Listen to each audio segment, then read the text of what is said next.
Hello guys, welcome back to my YouTube channel Rupsa লাইফস্টাইলে তোমাদের সবাইকে স্বাগত। আজ শনিবার, আজ হচ্ছে আমাদের বাড়ির কালী পুজো।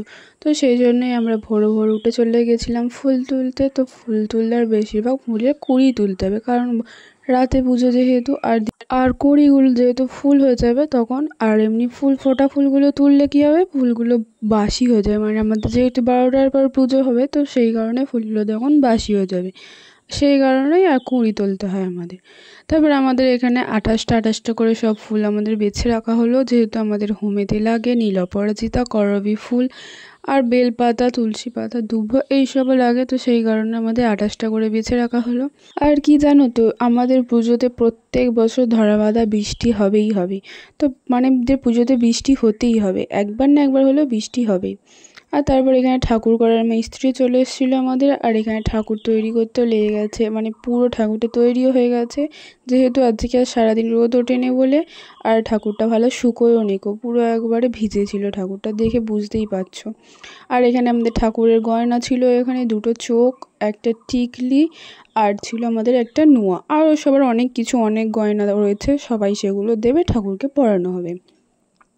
আর ওদিকে ঠাকুরের ঘরটার ওখানটাতেও ফুলের মালা দিয়ে সাজানো হয়ে গেছে। আর দেখো এখানে ঠাকুর এখানে নূপুর পড়ছে, তো অনেক কিছু আছে, মোটুক আছে, বেলপাতা আছে, ত্রিশূল আছে, চাঁদমালা আছে, তারপরে মহাদেবের সাপ আছে, গলার মালা আছে, আরও অনেক কিছু আছে, ডুগডুগি আছে, খাঁড়া আছে, অনেক কিছু আছে ঠাকুরের গয়না। আবার সোনার মোটুক আছে, অনেক কিছুই রয়েছে মোটামুটি ঠাকুরের এই গয়নাগুলো প্রত্যেক বছরই ঠাকুরকে পরানো হয়।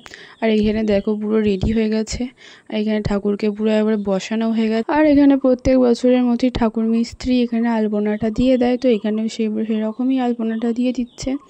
আর দেখেন আমাদের পুজোর সব জোগাড়ও করা হয়ে গেছে, এখানে আমরা পুজোটা দিতে যাব। আর আমি এখানে রেডিও হয়ে গেছি, আর এখানে ক্যামেরাটা অন করে আমি কী বলবো না বলবো কিচ্ছু বুঝতে পারিনি, জাস্ট আমি নিয়ে হাতটাকে নিয়ে নেড়ে গেছি।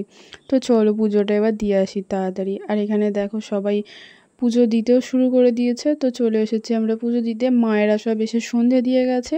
তো আমাদের যেহেতু রাত 12টার পর পুজো হবে, আর এখানে যেহেতু প্রত্যেক দিনই মায়েরা সন্ধে দেয়, তো আজকেও মতো সেই রকমই সন্ধেও দিয়ে গেছিলো।